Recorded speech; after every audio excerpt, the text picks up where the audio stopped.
लेकिन लोग आजकल कहते हैं कि संस्कृत तो बोलचाल की भाषा नहीं बन सकती, संस्कृत कभी जनभाषा नहीं रही। शायद इससे बड़ी अज्ञानता की बात कोई दूसरी नहीं हो सकती। संस्कृत जनभाषा रही है। छोटे लोग, अनपढ़ लोग, बिना विद्यालय में गए लोग संस्कृत बोलते रहे हैं।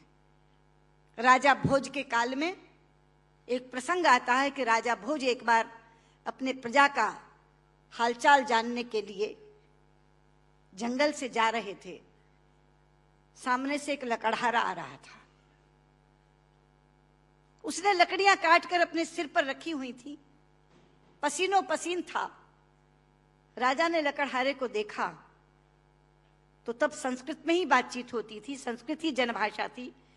तो राजा ने लकड़हारे से कहा, किमते भारम बाधती, क्या ये भार तुम्हें कष्ट पहुंचा रहा है? लेकिन बाध शब्द जो है मित्रों, वो धातु है जो परस्मयी पदी नहीं चलती, आत्मनेपदी चलती है। संस्कृत में दो तरह की धातुएं हैं।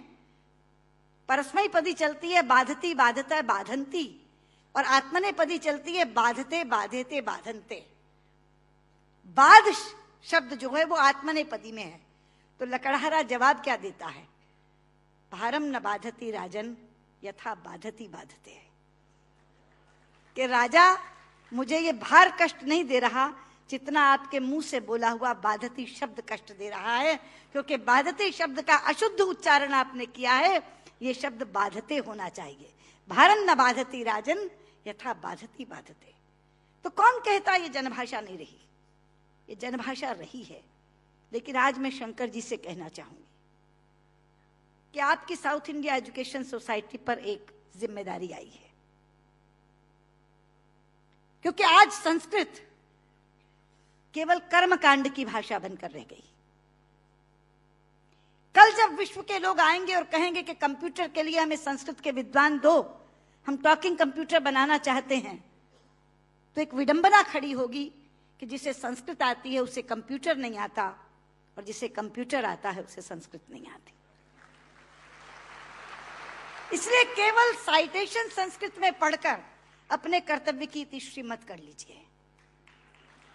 साउथ इंडिया एजुकेशन सोसाइटी का ये फर्ज बनता है, ये कर्तव्य बनता है कि वो ऐसे लोग पैदा करे जो संस्कृत और कंप्यूटर दोनों के परम विद्वान बने।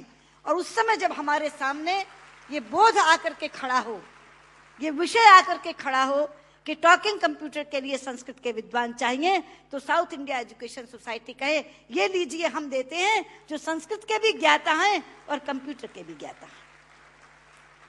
क्योंकि अथाह भंडार भरा पड़ा है हमारे ज्ञान का, हमारे शास्त्र, हमारे उपनिषद, हमारे ग्रंथ, और उन ग्रंथों की सोच लोगों तक पहुंची नहीं।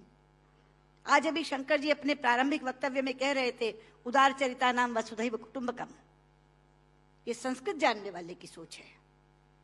संस्कृत बोलने वाला पूरी पृथ्वी को परिवार मानता है, वसुधैव कुटुंबकम।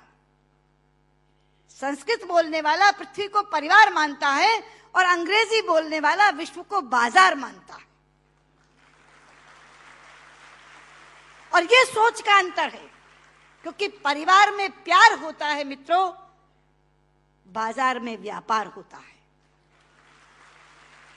केवल व्यापार, शुद्ध व्यापार।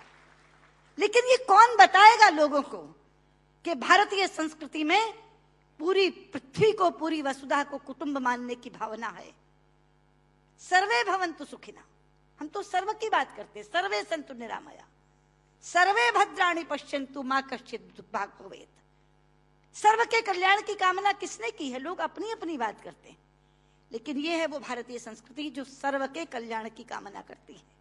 इसलिए बहुत ज्यादा आवश्यक है कि ये ज्ञान जो छिपा पड़ा है पुस्तकों में, केवल इस कारण नहीं पहुंच पा रहा कि ऐसी भाषा में है जो भाषा मृतप्राय होती जा रही है, जो भाषा केवल मंत्रोच्चार की भाषा बन गई है कि विवाह पद्धति करानी है, जन्म मरण कराना है तो पंडित जी को बुला लो, वो भी अपना आधा अशुद्ध और आधा शुद्ध बोल के चले जाते हैं, क्योंकि उनको भी कोई टोकने वाला नहीं, उनको भी कोई कहने वाला नहीं कि आप क्या कर रहे हैं।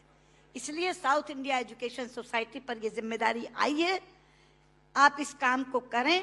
और मैंने अभी जब आप बैठे थे तो मैंने आपसे कहा था कि जो 2.5 लाख का पुरस्कार आपने मुझे दिया है मैं आपको वापस करती हूँ, आप इसी पुण्य कार्य में आप उसका इस्तेमाल करें और ये काम आप जरूर करेंगे। मुझे लगता है तभी मेरा यहाँ आना सार्थक होगा। बहुत बहुत धन्यवाद।